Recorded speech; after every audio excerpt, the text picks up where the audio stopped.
how do you go from this to one of these? Let me show you. We're gonna go from idea to concept, to design, to prototype, to iteration, to cam, to machining, to building, to tuning, and finally to fly it. And trust me, you're gonna want to stay till the end, because the thing we're making today, you might just be able to take it home. All right, let's take it from the top. This is a drone I built from the ground up. I didn't just buy the parts and assemble them. I imagined it, then designed it, cut the carbon, assembled it, tuned it, and then I flew it. And let me tell you, there's something extremely satisfying from putting in the air something that you created yourself from the ground up. Same is true for this one, and all the ones you can see here. So, am I a frame design genius? No, not at all. What I want to show you in this video is that it doesn't take a lot to be able to create your own frame, your own way. Sure, there's a few steps you're gonna have to learn along the way, but those things are quite simple in the end. Yeah, maybe you won't be designing the next revolution in FPV frame design, but if you just want to make something you own with all the features you want exactly where you want them, it's actually not that hard. I'm going to show you how I do it with the hope that maybe some of you will think, hey, it's not that hard. I too can make a frame, and if that happens, well, I win. That's exactly what I want. I want everyone to be able to be creative and make the things I'm Cron. Welcome to my shop. So, what are we building? Well, ever since I started flying with an action cam, I've been flying it on those quads. This is one of my 3 identical Bando Basher builds. They're designed to be extremely durable, and they are extremely durable, but they're also extremely heavy.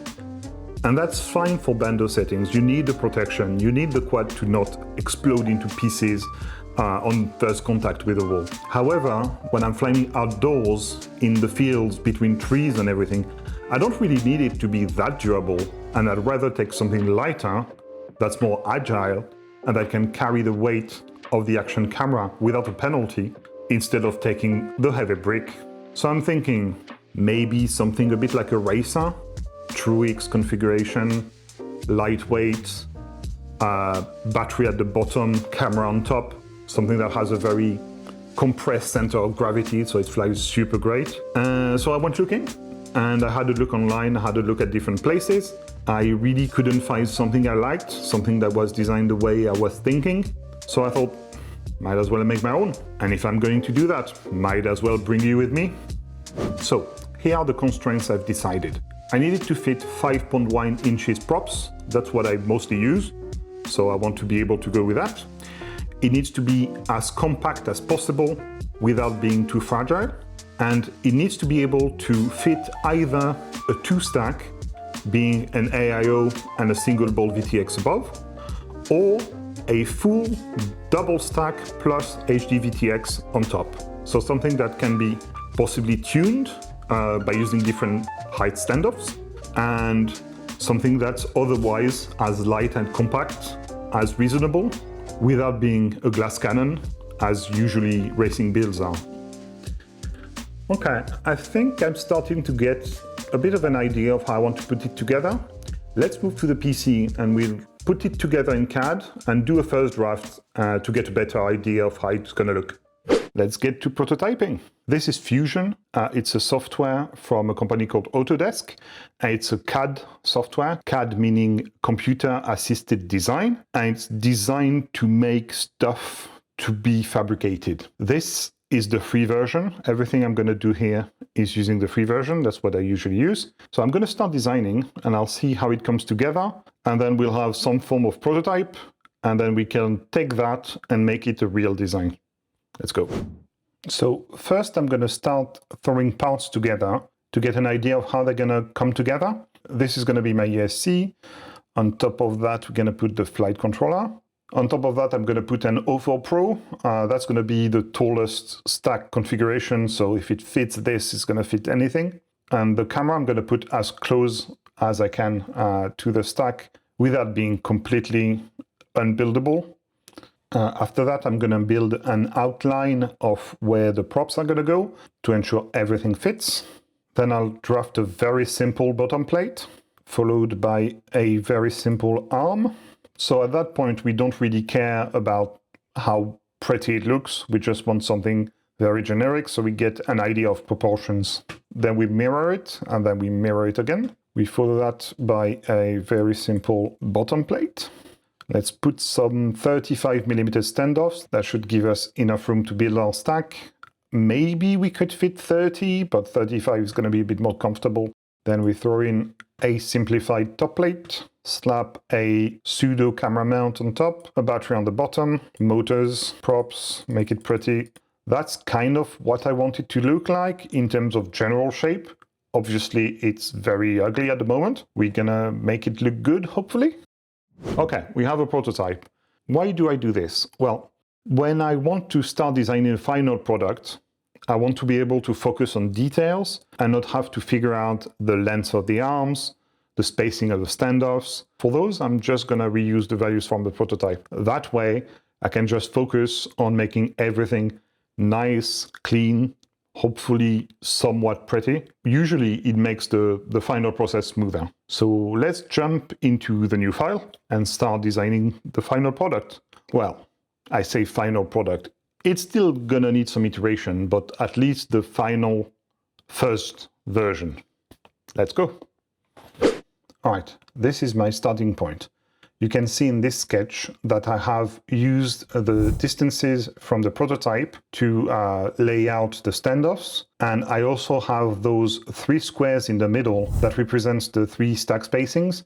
So we have the 20 by 20 in the center, 25 by 25 for AIOs, and 30 by 30 for the bigger ESCs and flight controllers.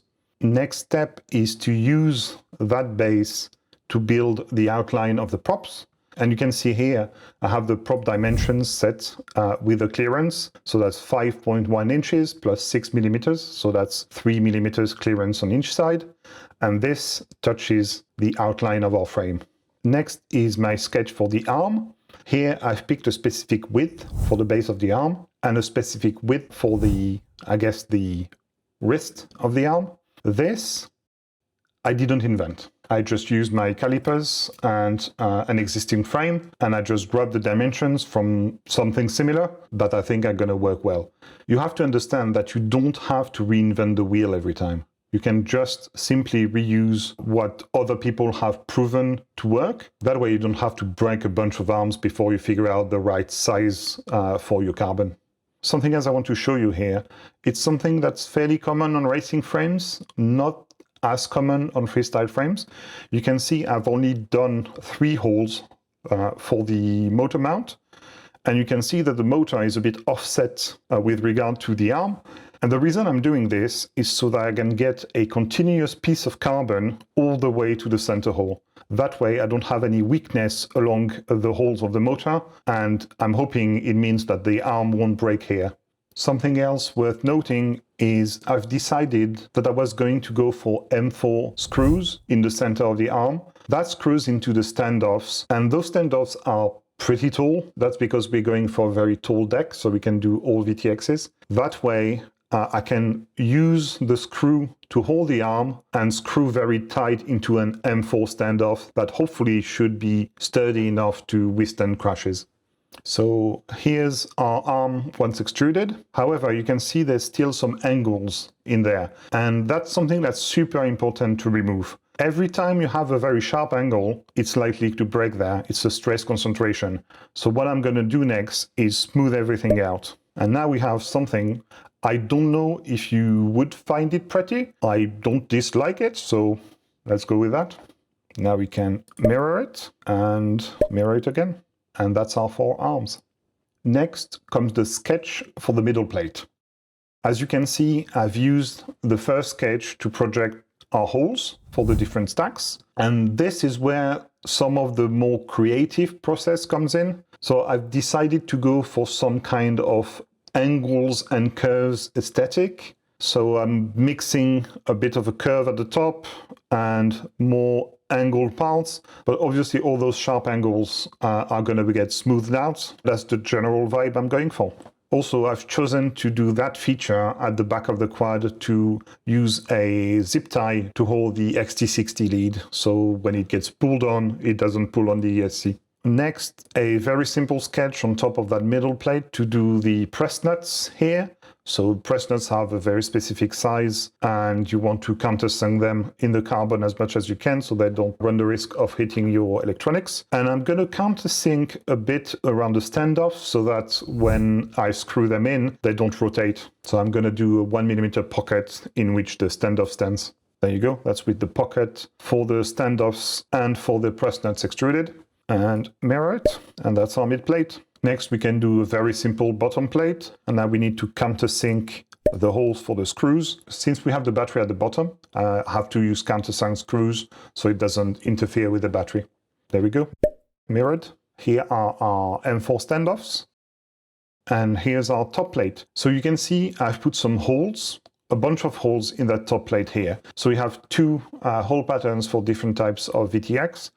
The VTX has to be mounted to the top plate because the stack doesn't necessarily use the same spacing as the VTX, so we can't really mount it on the stack. And you can see those two holes, they're going to be for press nuts that go under the top plate and that are used to screw in the camera mount. Here's our top plate. Here's the holes for our press nuts and mirrored. There we go, we have our carbon done. Next, let's make the TPU. And that's our OFO Pro camera mount. That will take care of our antennas. Now let's do the action cam mount. Then something simple to hold our receiver. And finally, a simple part, no commands, that's going to hold our capacitor. I know it's colliding, but it's all TPU, it's going to be flexing anyway, so we're going to be fine. And just like that, we have our frame. Next comes the most important part. And if you take away anything from this whole experience, is to never skip the next one. Because what we're going to do now is 3D print the whole frame. And don't worry, we're not going to fly it. The reason we want to 3D print it is so that we can actually build it and figure out what we did wrong. Because I can promise you I've done something wrong. There's something in there that's not going to fit right. There's something that I haven't thought about, some wire that's going to block something else. So we have to print it, we have to assemble it, we have to go all the way to the final assembly to ensure everything works. And whatever doesn't, we'll come back, fix, print again. And only when you have proven that everything works, only then we can consider cutting the carbon. So let me prepare all of this, send it to the printer, and then I'll meet you at the desk for the build.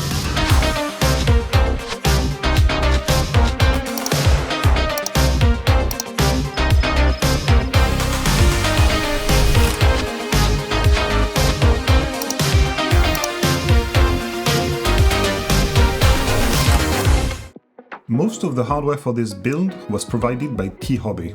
It's no secret I like their gear, they make pretty good stuff. I've been running their F60 motors in bandos for a while and I really like them. And yes, I purchased all those motors myself. This H7 racing stack and F60 V5 motors were provided to me for free for this video. However, no money exchange hands. So if you like what you're seeing, I'll be leaving affiliated links in the description. And remember to use the promo code KROHM, that's KRHOM, for 10% off the whole website. Thank you T-Hobby for supporting my work.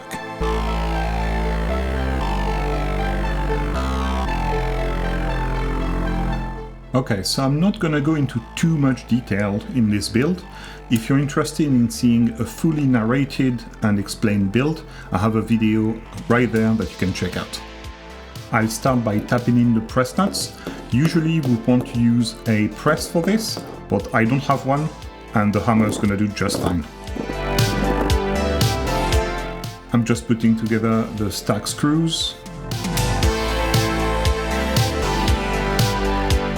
Then the arms.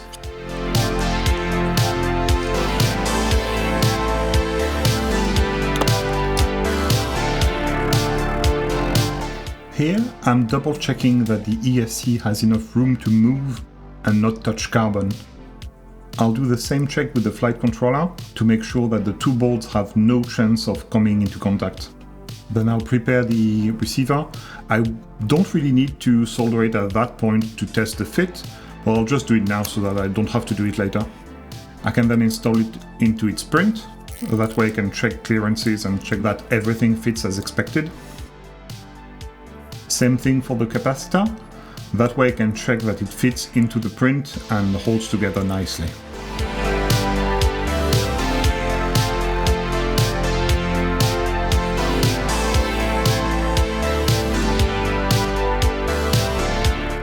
I don't need to solder the pigtail yet, but I'll put on the zip tie to ensure that its position is correct. I don't usually like putting the antenna here on the arm, but usually I fly in bandos where it gets destroyed fairly quick. Here, this is going to fly outdoors, it's going to be perfectly fine there. Happy to see that the O4 Pro camera fits perfectly on the first try. Nice!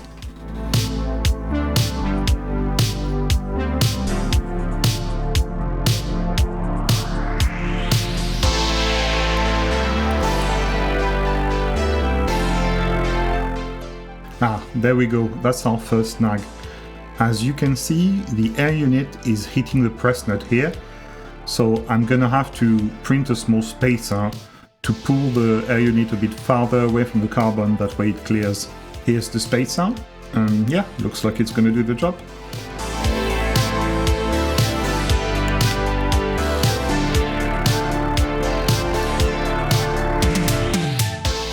Another small one here. Looks like I didn't design the holes for the screw heads large enough. I probably designed them for M3. They are M4 bolts, so I need to widen the hole a bit.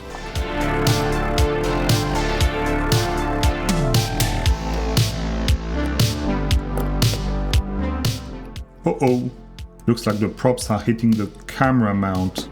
So I'm gonna have to make the arms a bit longer. And yeah, as you can see, that's why we assembled it all the way to the end, because that's the best way to catch those small discrepancies. Thankfully, due to the way I designed the CAD, it's super easy to add a few millimeters here and just reprint the arms.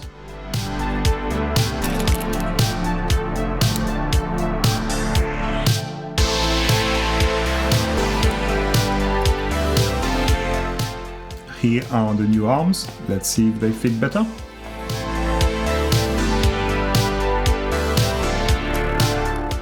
And yes, success. Alright, I know it's not going to be the final weight, it has printed arms which are a bit lighter than actual carbon, but I want to put it on the scales so it gives us a bit of an idea of how close we are to our goal of making it much lighter than my regular bando quads. Oh, okay, I can work with that. Well, looks like it's time to go and get ready to cut some carbon. The next step, I'm not really expecting any of you to do yourselves. If you are going to make your own frame, you're most likely to go to a CNC service and send them your files, then you'll get your carbon back. That being said, I thought you might be interested in seeing how it's made. So I'm going to show you the next part for me, which is what we call CAM, Computer Assisted Machining. This is where we program the machine that's going to be cutting our carbon, and we tell it exactly what to do. Let me show you. So we've got our two arms here, and we want to cut them out of a carbon plate. So you have to imagine the yellow piece is carbon. So the first thing we're going to do is put some holes in the holes. That's going to be a ball operation. The tool we're going to be using is a 2mm end mill. That's a tool that cuts both with the bottom and the sides. And we're going to be ramping down as a helix inside those holes. So first we're going to do those smaller holes, and then we're going to do the bigger ones. And then we do the small pockets at the end. Next, we just cut the parts off. And after that, we do a chamfer. I will then flip them over and do the chamfer again. Let me show you what it looks like with the machine.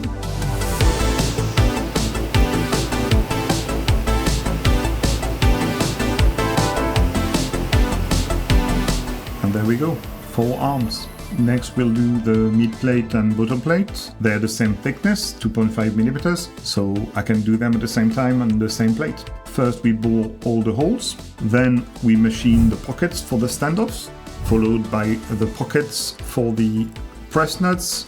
I also come back and do a finishing pass on the standoff pockets. Same thing for the middle plate, balls, more balls.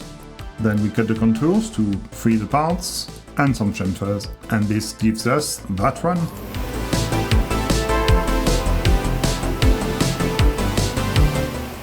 And the exact same thing for the top plate. Balls, pockets, contour and chamfer.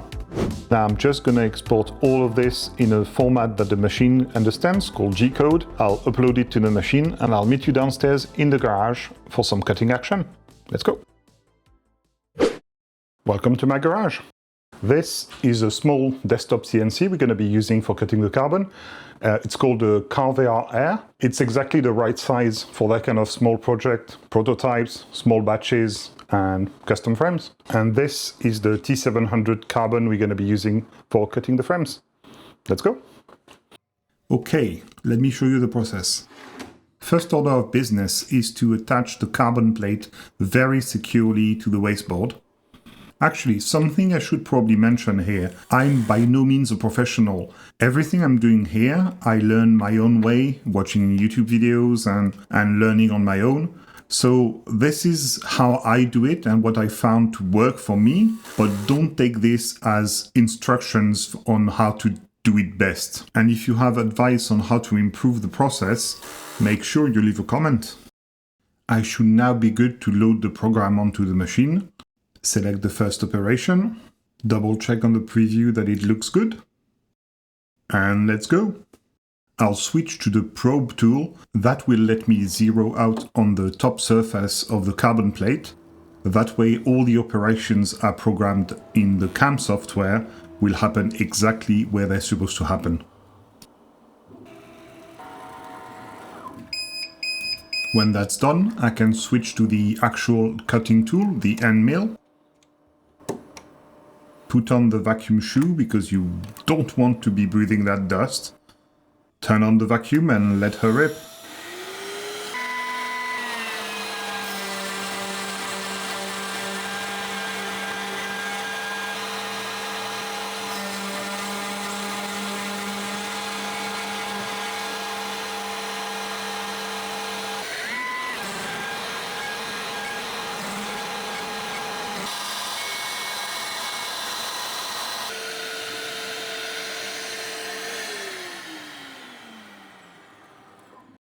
When that's done, I need to add some screws in the holes of the arms so that the arms don't move after I power them off with the contour operation, which I am now safe to run.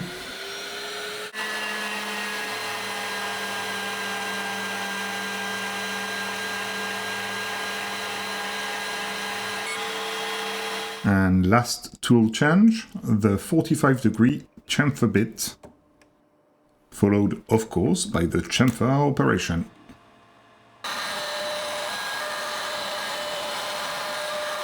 Alright, we are almost done. The last step is to flip the arms over to run the exact same chamfer operation on the other side. As you can see, I'm using small indexing pins to ensure the arms are properly aligned. And just as before, I'm using screws to lock them in place. And then, as I just explained, I can simply run the same chamfer operation again.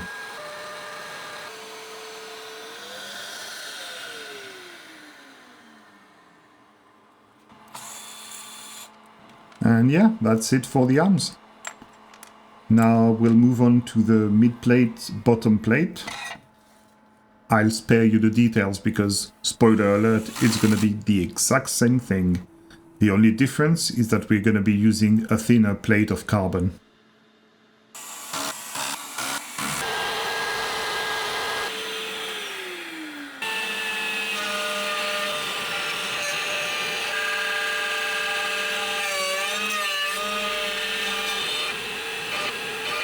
Well, looks like I managed to chamfer some screws. At least the tool is fine, so looks like I lucked out. And here's the top plate, which was milled the exact same way. That's it. That's our frame. Well, we have the carbon now. We just need to disassemble the prototype and finalize the build. How about we do that with a quick music montage?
Okay, time to see where we stand in terms of weight. The score to beat is 520, 575 with the action cam, and with a 1200 mAh LiPo,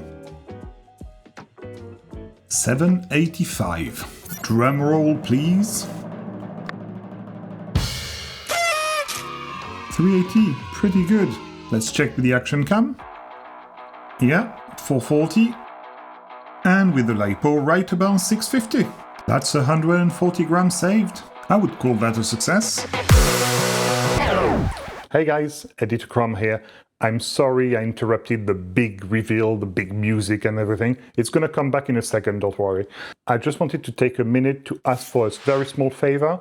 If you could subscribe to the channel, like the video, and if you know people around you who would enjoy my content, please share the video with them. Hopefully it will help me grow the channel. Those videos take a lot of time to make, but I'm also having a ton of fun making them, so I'd love to hear about what you think of those longer format videos like this one. So please leave me a comment, let me know. I read and respond to all comments, so I'd love to chat about it. Okay, let's go back to the big reveal.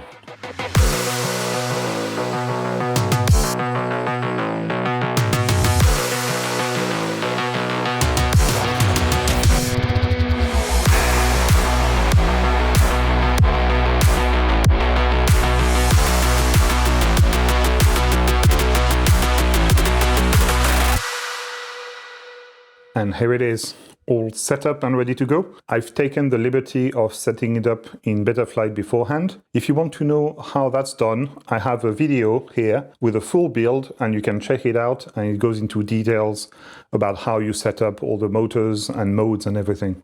As for this guy, before I go out and fly it hard, I want to do a tuning pass on it. This is not going to be a full-on tuning masterclass. I'm just going to show you what I always do before I go fly my quads. I'm going to try to explain as much as I can about my methodology to do what I call the 80% tune, which lets me in about 20 minutes get 80% of the way there to a final tune. After that, we're going to go and fly it and we'll adjust a few parameters as needed. Also, we're going to be tuning with the action cam in. That's important because I'm going to be flying that quad with the action cam, and I want the tune to be set up for that specifically. And as always, you'll be able to find the final tune for this quad, for this build, on my GitHub, and there's going to be a link in the description. All right, first step is going to be a hover test, so let's go do that.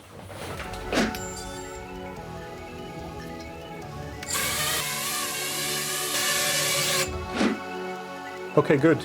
Let's plug it in, grab the logs, and see what they can tell us.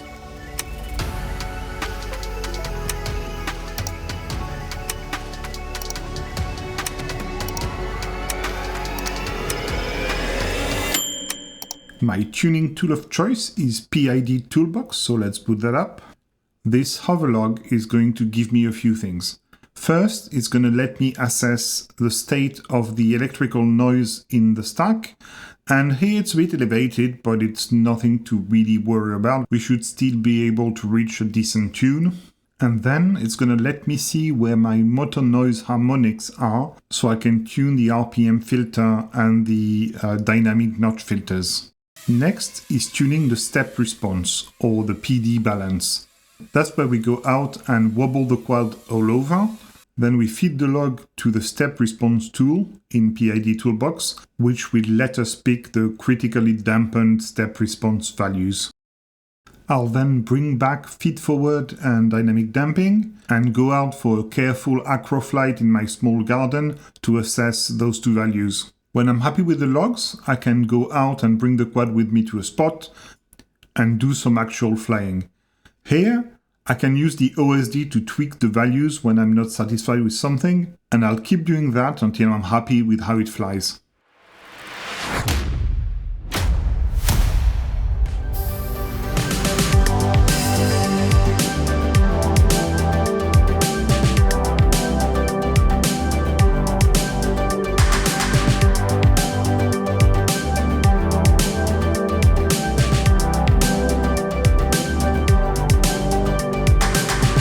Welcome to the park.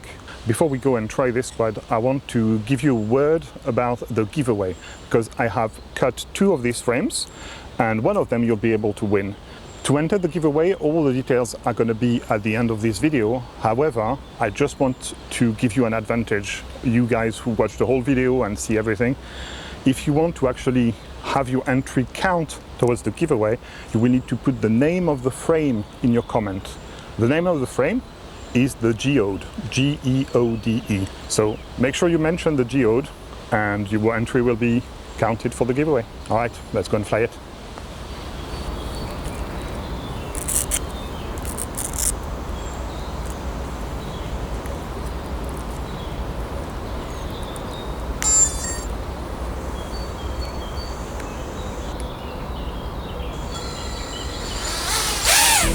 Love's a game, I'll shoot my shot, breathe you in tonight,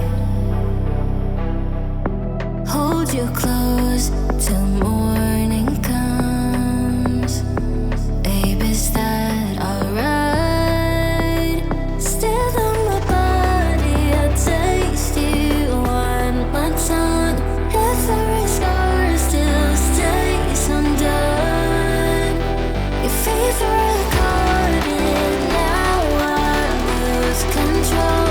Let's get glory of your afterglow.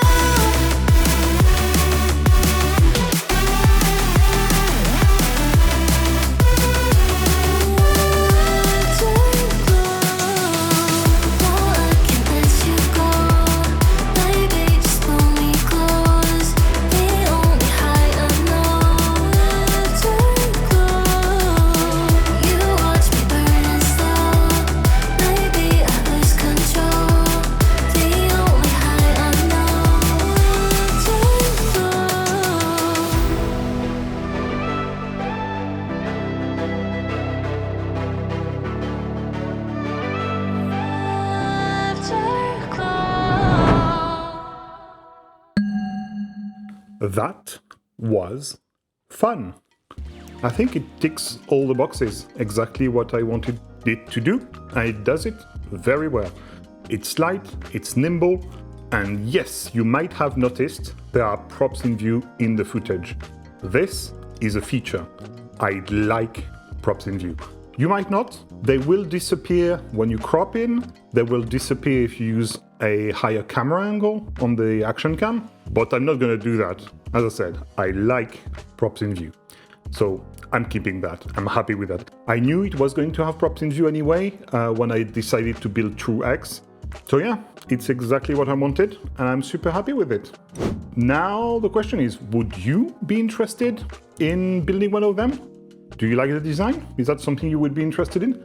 Well, the frame is available open source. So there's going to be a link in the description below to a GitHub page that has all the models to get it cut and to print the TPUs. Obviously, not all of you are going to have a CNC machine and want to cut it for yourselves. The easy solution is a link I'm going to put in the description for Armatan Productions. I made a shop there, and you can actually buy the carbon, get it cut and sent to you in one click. That's the easy way to do it. However, I need to tell you, if you buy from Armatan, there is a small markup on top of the regular carbon price, so only go there if you want to support my channel and give me a small payback for designing the frame and making the video. But you have a second option.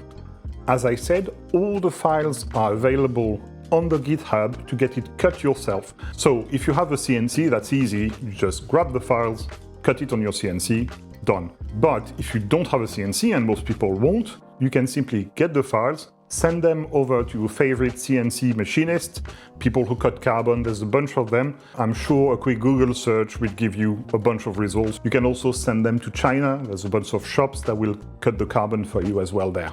The TPU prints are also on the GitHub, but there's only the ones I designed for this build specifically. So if you're going to build this frame and you need other TPUs for other hardware, just jump in on my Discord, hit me up with a DM or tag me on Discord, and I'll do my best to make the TPU you need for you. I cannot promise it's gonna be done immediately, and if you want to make your own, once again, all the files are available for the frame on the GitHub. Now, there's also a third and secret way of getting hold of that frame. And this is because I actually cut two of them. This is the second frame, and yes, I'm doing a giveaway. To enter the giveaway, it's very simple. You just leave a comment down below in the description telling me what kind of flying you would want to do with this frame. If you want an additional chance to win, you can also go down in the description. There's going to be a link to my Instagram reel that matches this video. Go watch it and you'll know what to do. And in 10 days, I'll randomly draw the winner. So, would you build this? Actually, better yet, would you build your own frame? Because that's the whole point of this video. I've showed you how I go about making my own designs and build them into a real quad that flies great. But what I really want is for you guys to build your own. And whether you decide that you like this frame or any custom design, or if you decide to make your own and build it, please come to my Discord channel and show it to me. That's the absolute victory for me if I manage to get one of you to take the jump and build your own shit. It's perfect. That's what I want. I want you guys to feel like you have the power and realize it's actually not that complicated. And yes, you might not succeed perfectly the first time. It might not be perfect, but you'll have a foot in the door. You'll already be halfway there. And soon you're going to be making a bunch of new things, and the hobby is going to be better for it. Oh, and what about me? What should I build next?